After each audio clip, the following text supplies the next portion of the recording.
Good afternoon, YouTubers. This is Engineer Pat 5290 live on CSX Sportsman Sub, and look what is running in idle today. It is CSX GP38-2 X Conrail number 2774 in fresh YN3B with the yard caboose, and we have a couple of pieces of track equipment, and we'll get to that in just a minute. We'll come on down to the unit. This is the Franklin switcher. You can see he's just running right now.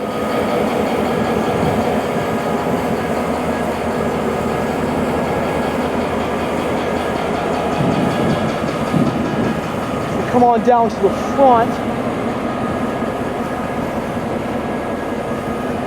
We come on down to the front of the locomotive. We have the standard Dash 2 cab with the windshield wipers like they are on the Dash 2, and also on the front, the lowered headlight, the lowered ditch light position. As you can see, the headlight is up on the in between the number boards. That is standard for Conrail, and right under there are the lower ditch lights. Do not ask me why Conrail decided to put them in the lower position. If anybody knows that, leave me a comment in the description box. And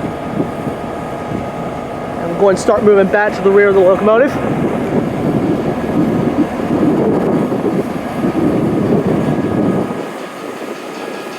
See there, we got the mechanical bell.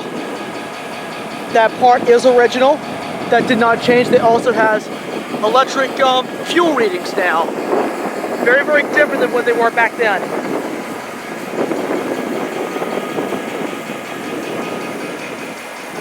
And now we come on down to the rear of the unit. As you can see, we have rear ditch lights and rear headlights as well.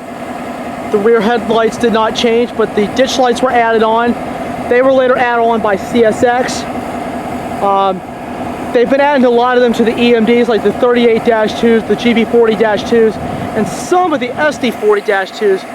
And most recently, most of the Dash 3 series all have rear ditch lights. All the other units on CSX do not have them. So, as you can see, he has a little bit of a platform right over there. I'll zoom in a little bit more. That's just where the engineer or conductor can move in between the locomotives when they're coupled together. So that's a neat little piece right there. That's equipped with all locomotives. As you can see, there's a ward caboose. This has been in Franklin for quite a number of years. It's been in service here for quite some time, and I'm really glad to see that. Now, as we come on down, and we'll move away from the locomotive for a second, and we're going to come to these pieces of track equipment. These look pretty good.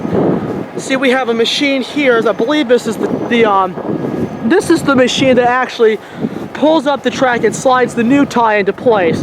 There was a train wreck, train derailment way down the other end of the track. I'm not going to get too close, but it happened down there due to a section of fatigue track. The heat out here has been really hard on these rails, and it's like a piece of wood. It warps. So what they had to do was they had gotten all the wreckage out of the way and brought in these two pieces of track equipment to come in and lift up the track, put new ties in, and also fix the rails. And now over here we have the ballast regulator. This is one of my favorite pieces of machinery here. This is the machine that actually goes through the roadbed once fresh gravel has been applied. They start up this machine and it smooths the shape of the roadbed. So it's a nice little piece of machinery to watch. So this is a really neat piece of machinery. So we come on back to the engine. This unit actually helped get the cars together, and the Shoreline company, the CWRY, and I think some CSX units, they were actually able to pull the damaged cars. It was like 13 cars that were damaged in the collision, but no injuries were reported. So I'm going to let you guys listen to this prime mover of this EMD GP38-2. Still living on in 2016. Take a listen, guys.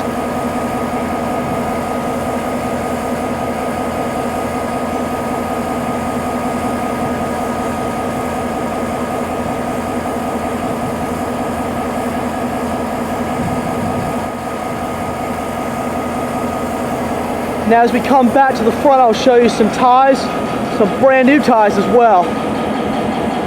And those ties are going to be used to replace that section of track that actually got damaged in this wreck. And let me come to the rail a second. because sometimes damage inside the rail is so hard to the naked eye you cannot see it. That is something called shelling. Shelling is the deterioration of the rail inside. It is very, very inconspicuous to the naked eye, meaning you cannot see it. If a train hits fatigue tracks, the rails come apart because of years and years and years of being exposed to the weather and also to the weight of these trains. I mean, these trains weigh a lot. These things weigh at least 500,000 pounds.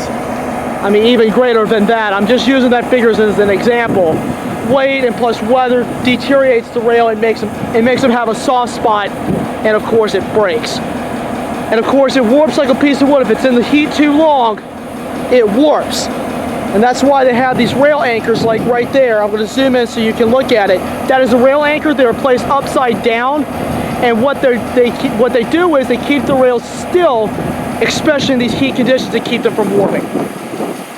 So anyway, guys, that concludes the local and the track equipment special. I hope all of you enjoyed it. If anybody has any questions regarding what happened in the incident or just about the equipment in general, leave me a comment in the description box. If you guys would like to contribute any thoughts about this or just about some of the equipment that's out here, leave me a comment. I'd love to take comments. I think that's just the machine that puts the tie into place. If anybody knows the correct name on it, leave me a comment in the description box. So anyway, that concludes this special on CSX. I'm Engineer Pat 5290 saying thank y'all for watching this video, and we'll see you guys next time. All right, long live Conrail, long live EMD, and long live CSX.